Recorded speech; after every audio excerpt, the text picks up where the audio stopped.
Dans la vie mouvementée de Michel Onfray, la plus grande tristesse fut probablement la mort de sa première épouse, Marie-Claude Ruel, en 2013, après un long combat contre un cancer du sein.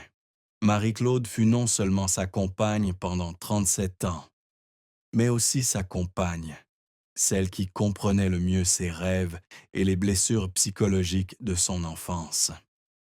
Son départ laissa non seulement un vide incompressible dans le cœur d'Onfray, mais le plongea également dans une profonde crise spirituelle, au point qu'il envisagea le suicide. Onfray partagea cette douleur dans une rare interview accordée à l'émission Les Terriens du samedi en 2018, lorsqu'il déclara « J'ai pensé m'arrêter en même temps qu'elle, partir ensemble dans un cercueil fait pour deux. » Ces mots sont non seulement une confession de son amour profond pour Marie-Claude, mais aussi un aperçu de l'âme d'un philosophe qui avait toujours loué la joie de vivre par l'hédonisme. Cette perte l'a amené à s'interroger sur le sens de la vie, qu'il considérait comme central dans sa philosophie.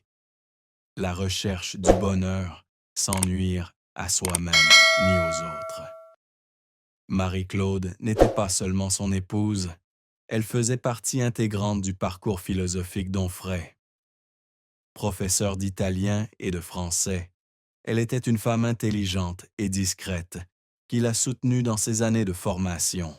Lorsqu'on lui a diagnostiqué un cancer, Onfray a vu sa santé décliner jour après jour.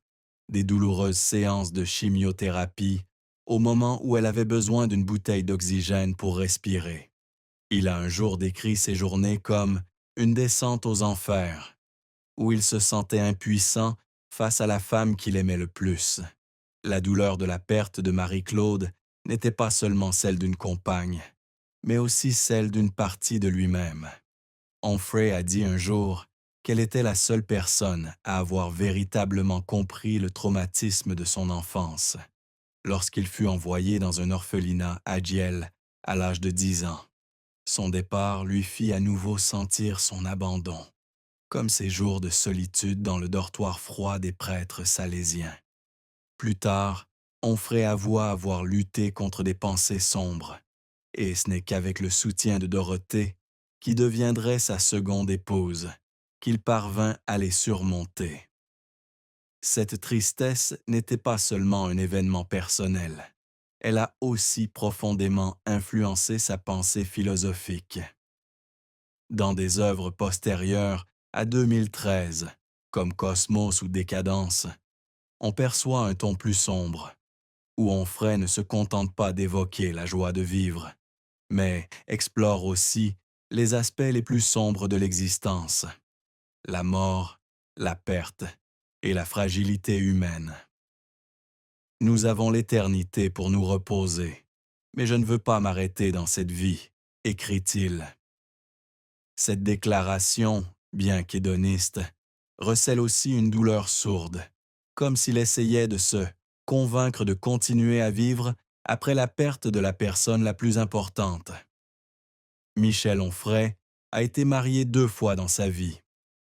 Son premier mariage fut avec Marie-Claude Ruel, avec qui il vécut 37 ans jusqu'à sa mort en 2013.